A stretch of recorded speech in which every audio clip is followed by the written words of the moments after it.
Hey there, FLOSSTUBE friends. This is Lana of Silly Notion Stitcher.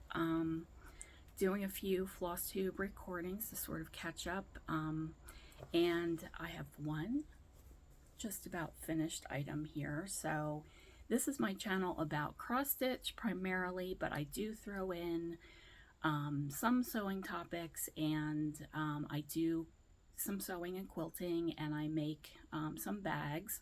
So just wanted to share this table runner. It's got a lemon theme. I started it 2 summers ago, and just last evening at a sewing night at one of my favorite classrooms in the Lancaster area, the Old Country Store, I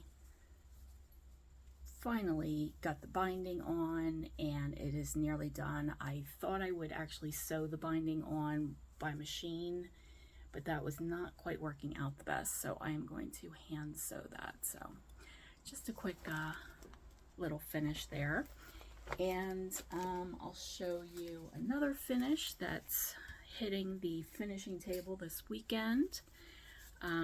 This is my September from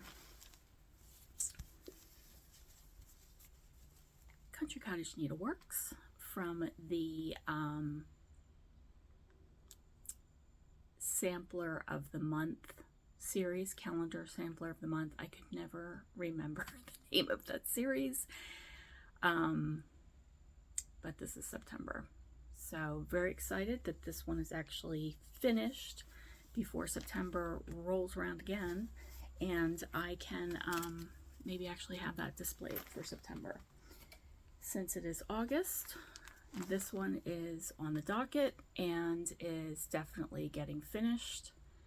So it is August 4th, and I have plenty of time to make that happen. So the bottom part is what it pretty much looks like. I am thinking that those seagulls need some eyes. I do need to fix the teal turquoise lines. I'm going to take out what I have. They are just not what they need to be, so we'll be finishing those. But just wanted to come back to you and give you an update of what I've been working on the last few weeks. I had gone over some plans for July. I wasn't going to do too much like Jolly July, Christmas and July stitching, but I did do a few new starts after being at StitchCon and picking up lots of new patterns. So Kitties in the Round was one that I picked up, and when I was at the Keepsakes shop, they had the finish done with everything in black. So I knew that that's what I wanted to do. Plus I do have a black kitty, and my very first cat was also black and white.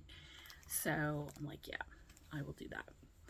So here's the progress made on that one so far. And I am using a floss that's called Raven. The color is Raven. And let's see if it's in here. Yes. Forbidden Fiber Company. So that was a floss company available at StitchCon in the annex, and I thought, oh, that's gonna be perfect for this. This fabric is an even weave. The lighting in here just got really kind of blown out. We were going to have storms. It was very gray and everything, so now it's a little hard to show everything, but this is 32 count. That kind of surprises me. 32 count Lugana Silvery Moon. So hope to have that as a finish, but I don't think I finished what I was saying. I meant to say that in addition to the model being stitched with black thread, they had it in an old baking pan. Now to me it looked like a bundt cake pan, but they took the tube middle part out, and I have two or at least one pan like that, but I don't think I would use the one that I have.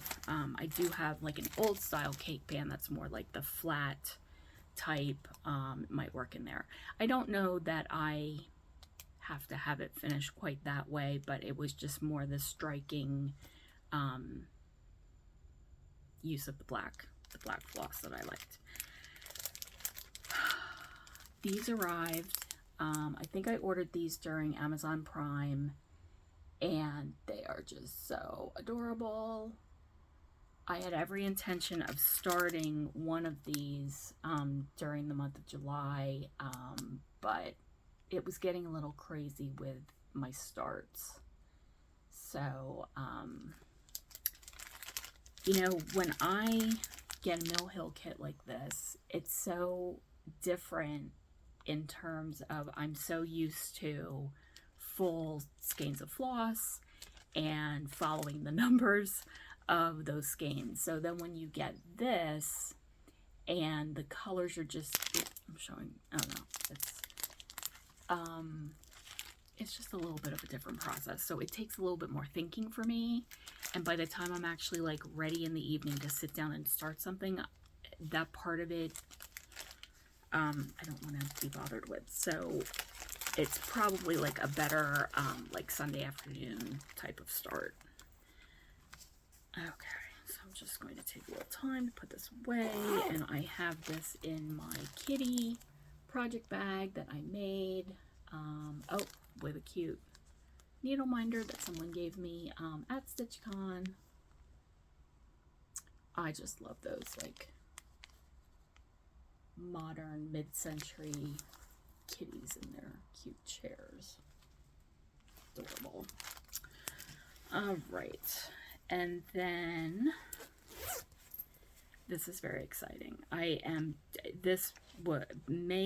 You may be looking at a finish that will be happening later this evening.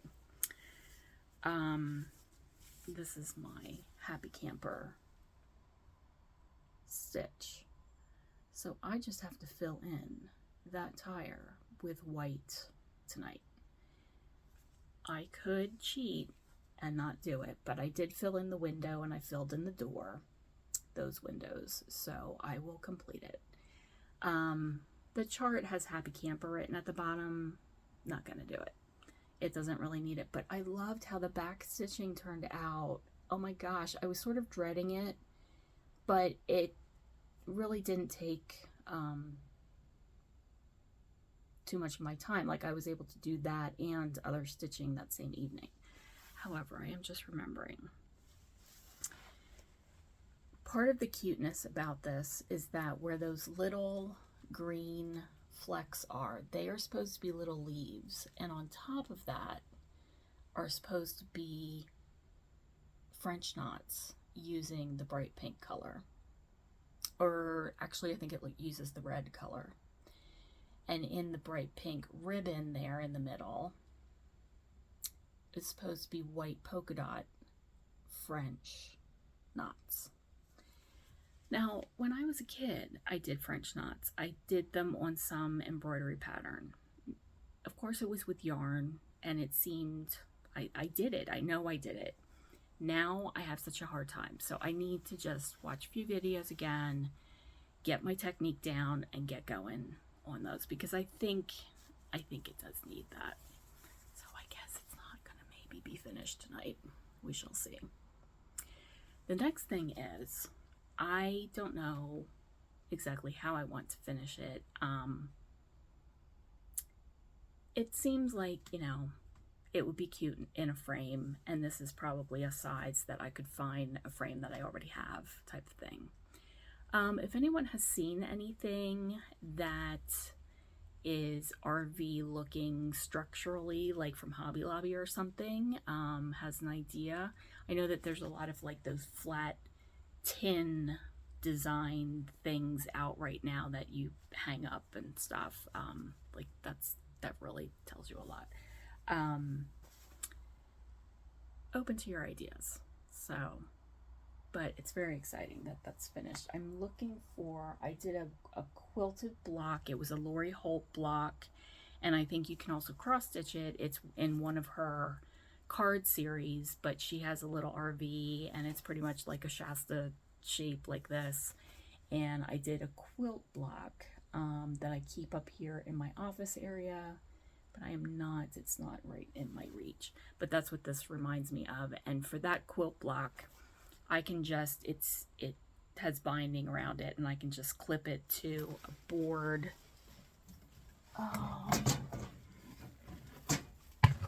Similar to this, you know, that you can hang up. You could do either side. I've used this as a tray as well. So there might be something smaller like that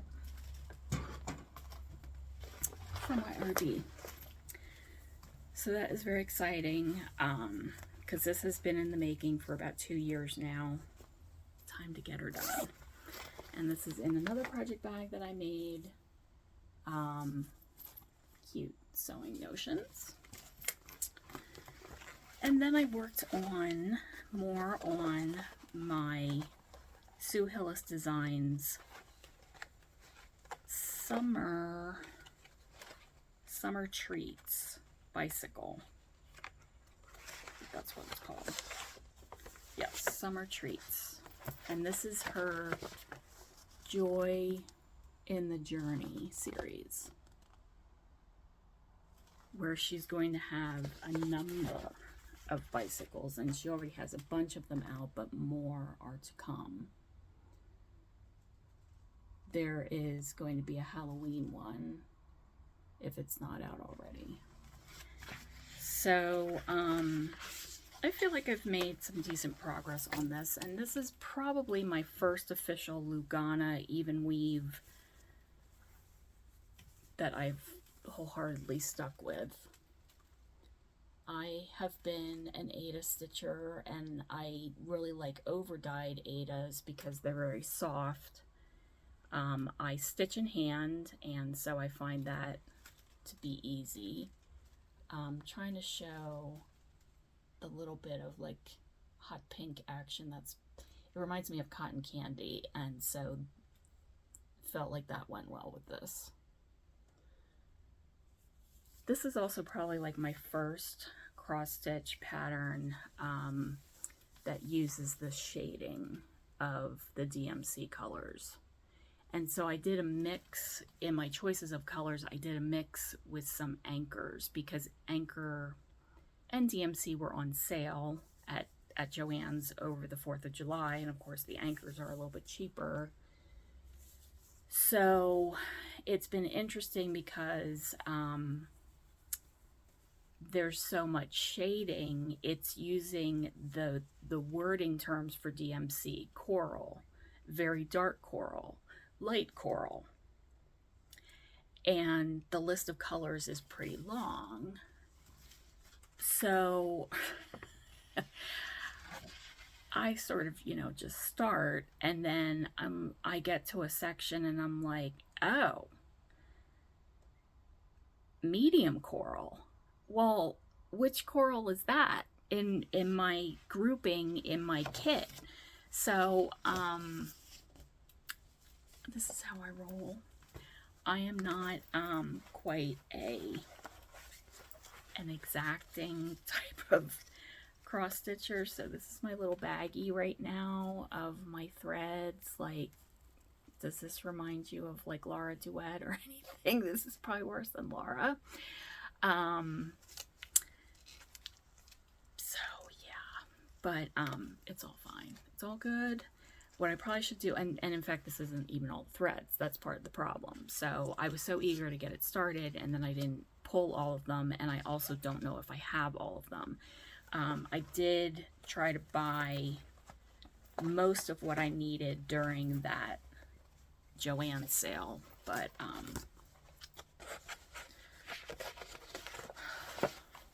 have to revisit that. so that was my progress on that. It's very exciting. I love that. I love this this Lugana. It's so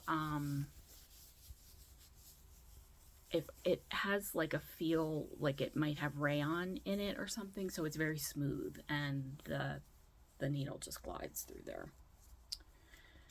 All right, and this is so exciting. I am totally in love with the Country Cottage Needleworks Boardwalk series. Now I have the Main Street series. I fell in love with that one. I fell in love with the Glitter Village series. Neither of those are finished. Then there's Little House Needleworks and the Hometown Holiday series. Barely started, and I love those as well. Just means there's so much goodness and happiness happening. So, sorry to, I'm looking at myself and I'm like, oh, this is terrible. I have terrible eye allergies going on right now. I don't want to wish the summer away, but I know that in a few weeks it's going to get a lot better. I'm trying not to rub my eyes, but I do, and it's just like everything right now to use like eye wash, and I have some good eye drops, but you can only use them so often, and my daytime work is constantly looking at a computer screen, so I think that has been also not helping the situation. So apologies for just look at the stitching, look at the good stuff. So with the Boardwalk series, this is the first chart. The little ice cream shop, it's so adorable. Love the colors, the color design and everything. So I have made decent progress on that. I will show that in a minute. I'm eager to show you that just today this one arrived. This is the surf shop. Now, I live not too far from Lancaster. I live near Reading, Pennsylvania, and so I am only about 2.5 to close to 3 hours, depending on traffic, to the Jersey Shore. And Avalon, Stone Harbor is where I mainly went. I've also been to Cape May a bunch of times. So I may be changing the names of some of these. So this one, you have surf shop above the door. I may not be doing the surfboards on the side. And of course, then there's one at the top. In Stone Harbor, there was actually, the famous common, it's like Ray, I want to say Raylon, which was a hair products company that was based right in the Reading area. So Ron John, go me, Ron John, the Ron John shop. That's not really me, so we'll see if I put a different name on there. But the ice cream shop, anyone out there know Springer's in Stone Harbor? I figured out that there's space. I'm pretty sure that there's enough space to put Springer's in there instead of just ice cream. So I might have to do that. Here is my progress. And this will be my first time ever doing a long thing. I'm going to go ahead and do the whole thing. Oh my gosh, it's so fun. I have to, you can see I have to finish the ice cream cones there. I sort of didn't realize a few rows there have to be finished. Oh my gosh, it looks so cool on screen the way the bright pinks are showing up. So I went on to, if you're interested at all in this, if you haven't gotten started or you're on the fence, if you go to the Country Cottage Needleworks website and look it up under new, and you'll find the series, she gives a diagram of how these charts, instead of being in separate blocks or having spaces in between them, they have absolutely no space between, which I love. And so see the waves and the beach at the bottom there is going to just totally be continuous and butt up against each other. Love that completely. So, and the same with the banner at the top. The pennants at the top are going to totally connect, because I'm not going to make any mistakes, and they're not going to be like this. That's what's going to happen. We'll see. That's going to be my first time doing that, so it's going to go on this nice long piece. Pretty funny. All right, so that was that one.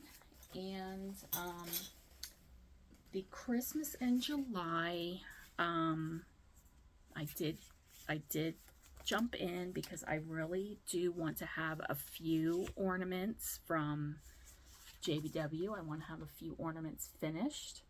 I was able to see 2 trunk shows now of hers. One was at the Stitches Unlimited shop in the Lancaster area of Pennsylvania, and then also at Keepsakes, well, in the annex at StitchCon. They had a trunk show. She had a trunk show. And so when you see the actual finished pieces that she does, and they're on like this little tree, she stitches 1/1.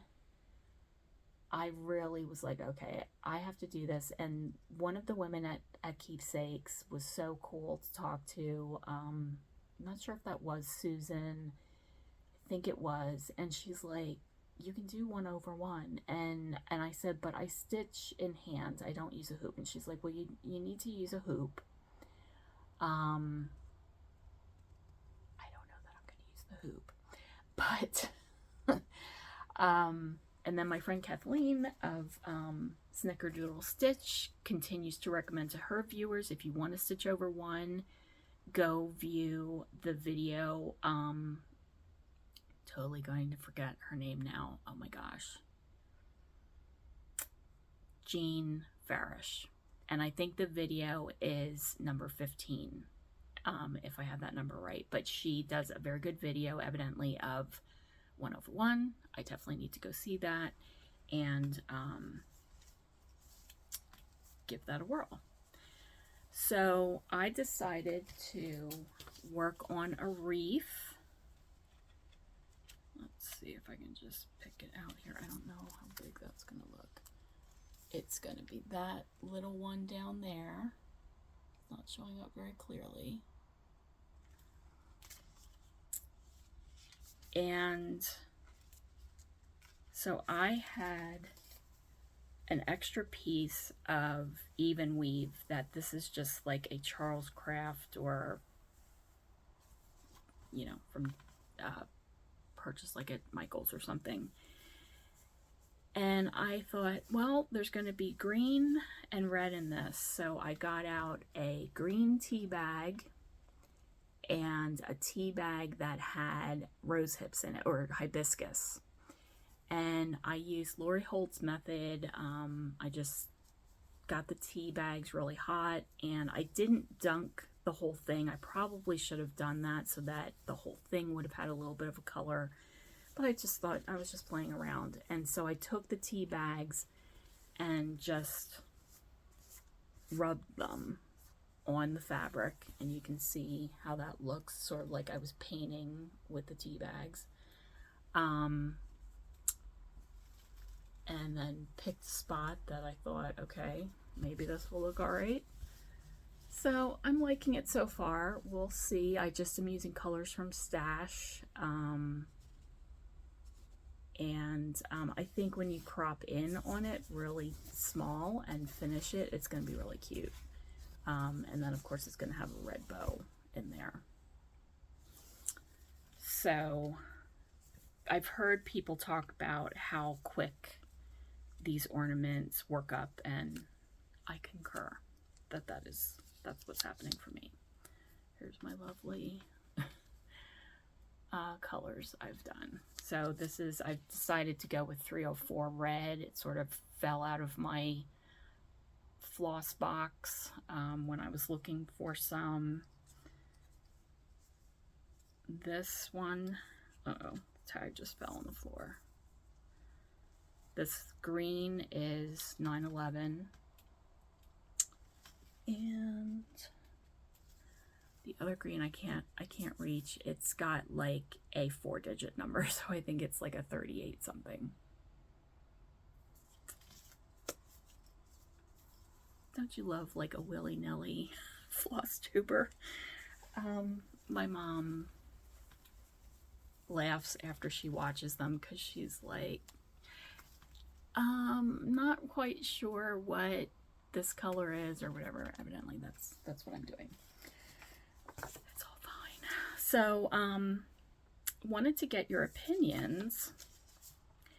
I need to start a smalls exchange for the Stitch New England retreat. I will be there, and if you're going to be there, I hope you let me know. Hope to meet you there.